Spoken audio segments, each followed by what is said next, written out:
कानपुर शहर में रहने वाला एक सिंपल सा परिवार, जिनका एक लड़का था, कुशाग्र कनौरिया, जिसकी उम्र सिर्फ 16 साल थी और वो अपने घर में सबका लाडला था। वो पढ़ने में काफी अच्छा था। 30 अक्टूबर 2023 की शाम रोज की तरह ही वो अपने घर से कोचिंग जाने के लिए निकलता है, मम्मी को बाय बोलते हुए। और जब वो शाम को कोचिंग से घर के लिए निकलता है, लेकिन कभी भी घर वापस नहीं लौट पाता। शाम हो जाती है, पर कुशाग्र अभी तक घर नहीं आया था। उसकी मम्मी परेशान हो जाती हैं और तुरंत उसके पापा को कॉल करके सब बताती हैं। उसके पापा बोलते हैं कि अभी बहुत शाम नहीं हुई है, आता ही होगा, बच्चा दोस्तों के साथ होगा। पर देखते ही देखते रात हो जाती है और कुशाग्र अभी तक घर नहीं आया था। फिर उसके माता पिता परेशान हो जाते हैं, अगल बगल पड़ोसियों से पूछते हैं, कुशाग्र के सारे फ्रेंड्स से पूछते हैं, कोचिंग जाकर वहां पूछते हैं, पर किसी को भी नहीं पता था कि कुशाग्र गया कहाँ। फिर उसके माता-पिता तुरंत ही पुलिस स्टेशन जाते हैं और कंप्लेन करवाते हैं। फिर उसके पिता अपने एक भाई जो कि लखनऊ में रहते थे, उन्हें कॉल कर कर कानपुर बुलाते हैं। अगले दिन कुशाग्र के माता-पिता को उनके घर के बाहर एक लेटर मिलता है, जिसमें किडनैपर्स ने 30 लाख की डिमांड की थी। उन्होंने लिखा था कि अगर कुशाग्र सही सलामत चाहिए तो 30 लाख का इंतजाम 2 से 3 दिनों में कर दो। और कुशाग्र के किडनैपिंग के बारे में ना ही पुलिस वालों को और ना ही उनके लखनऊ वाले भाई को बताना। स्टार्टिंग में उन्होंने लेटर में कुछ मुस्लिम शब्द का या धर्म का उपयोग किया था और एंडिंग में हिंदू का। जैसे उन्होंने एंडिंग में लिखा था कि 2-3 दिनों में जैसे ही 30 लाख का इंतजाम हो जाए, घर के चारों तरफ केसरी कलर का कपड़ा या झंडा फैला देना, ताकि पुलिस वाले और कुशाग्र के माता-पिता कंफ्यूज हो जाएं। किडनैपर्स ने ये जानबूझकर किया था, लेकिन उन्हें नहीं पता था कि सिक्योरिटी गार्ड ने उन्हें देख लिया है। उनका जब एक आदमी स्कूटी से ये लेटर देने आया था, सिक्योरिटी गार्ड ने स्कूटी का नंबर नोट कर लिया है और सिक्योरिटी गार्ड ने यहाँ तक ये भी बता दिया था कि वो स्कूटी थी किसकी।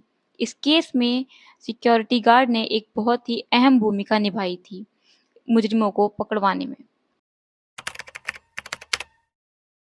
गार्ड ने जैसा बताया था वैसा ही होता है। जब पुलिस वाले सीसीटीवी फुटेज देखते हैं तो सच में स्कूटी से ही एक आदमी या एक लड़का आता है और लेटर रख के जाता हुआ दिखता है।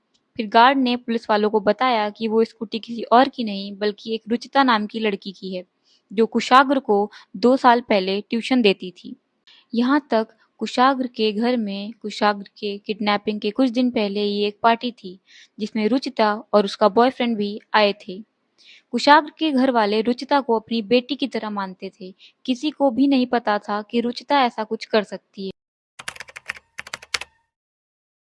रुचिता को तुरंत ही पुलिस वाले अरेस्ट कर लेते हैं और पूछताछ के दौरान रुचिता बताती है कि इन सब में प्रभात शुक्ला, उसका बॉयफ्रेंड और उसके बॉयफ्रेंड का एक दोस्त जिसका नाम शिवा गुप्ता और सब उसे आर्यन नाम से बुलाते थे, ये तीनों मिले थे।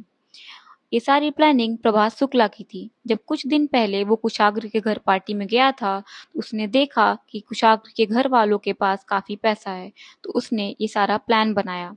उसने रुचिता से कहा कि उन लोग की लाइफ सेट हो जाएगी। रुचिता भी लालच में आ जाती है और प्रभात, रुचिता और आर्यन तीनों मिलकर ये काम करते हैं पैसों की लालच में।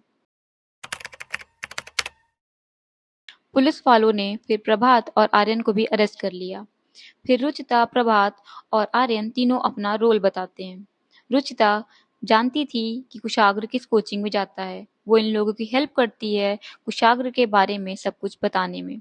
उसके बाद प्रभात, जो कि कुशाग्र के कोचिंग के बाहर जाता है, पहले उससे इधर उधर की बातें करता है, उसके बारे में बात करता है, पूछता है और फिर उससे लिफ्ट मांगता है। कुशाग्र, जो कि प्रभात को पहले जानता था, तो वो आराम से लिफ्ट देने के लिए तैयार हो जाता है। और आर्यन वही लड़का था जो सोसाइटी के बाहर आता है स्कूटी से और घर के बाहर लेटर रख के जाता है। इन तीनों ने ऐसे इस पूरे क्राइम को अंजाम दिया था। पर अभी तक किसी को भी नहीं पता था कि कुशाग्र कहाँ है और कैसा है। पुलिस वाले उन तीनों से पूछते हैं कि कुशाग्र कहाँ है। प्रभात बताता है कि कुशाग्र रुचिता के घर है। जब पुलिस वाले रुचिता के घर जाते हैं तो वहां उन्हें जो दिखता है उसकी उम्मीद किसी ने भी नहीं की थी। पुलिस वाले रुचिता के घर जब पहुंचते हैं तो वहां कुशाग्र की बॉडी पड़ी हुई थी। उसका गला दबाकर उसे मार दिया गया था।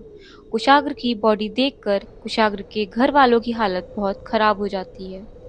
पुलिस वालों को कहीं न कहीं इसका अंदेशा था, क्योंकि अगर किसी भी इंसान को छोड़ना होता है तो किडनैपर्स कभी भी उसे अपना फेस नहीं दिखाते। और कोचिंग के बाहर सीसीटीवी फुटेज से ये पक्का हो गया था कि प्रभात ने कुशाग्र को अपना फेस दिखाया। सीसीटीवी फुटेज में क्लियर दिख रहा था कि प्रभात पहले कुशाग्र से बात करता है, फिर दोनों स्कूटी पे बैठते हैं और चले जाते हैं। किसी को भी उम्मीद नहीं थी कि उसकी ट्यूशन टीचर ही उसके साथ कुछ ऐसा करेगी। इस स्टोरी से हम ये सीखते हैं कि बहुत सोच समझकर किसी को अपना समझना चाहिए, और जिस पे हम सबसे ज़्यादा यकीन करते हैं, सबसे बड़ा धोखा भी वही देते हैं। आज के ज़माने में किसी पर भी भरोसा करना आसान नहीं होता। यहाँ पर एक छोटे से बच्चे की जान कुछ पैसों के लिए उसी की ट्यूशन टीचर ने ले ली। जबकि उस ट्यूशन टीचर को इसलिए रखा गया था कि वो बच्चों को सिखाए, पढ़ाए, उन्हें एक अच्छा इंसान बनाए, जबकि उसी ट्यूशन टीचर ने कुछ पैसों की लालच में उस बच्चे की जान ले ली। तो आज के टाइम पे किसी पे भी भरोसा नहीं करना चाहिए। अपने बच्चों का ध्यान बहुत ही सावधानी से रखना चाहिए। ये स्टोरी यहीं ख़त्म होती है। अगर आपको मेरी वीडियो पसंद आती हो तो प्लीज़ मेरे चैनल को सब्सक्राइब करें, वीडियो को लाइक करें और बेल आइकन दबाना बिल्कुल भी ना भूलें। अब मिलेंगे नेक्स्ट वीडियो में।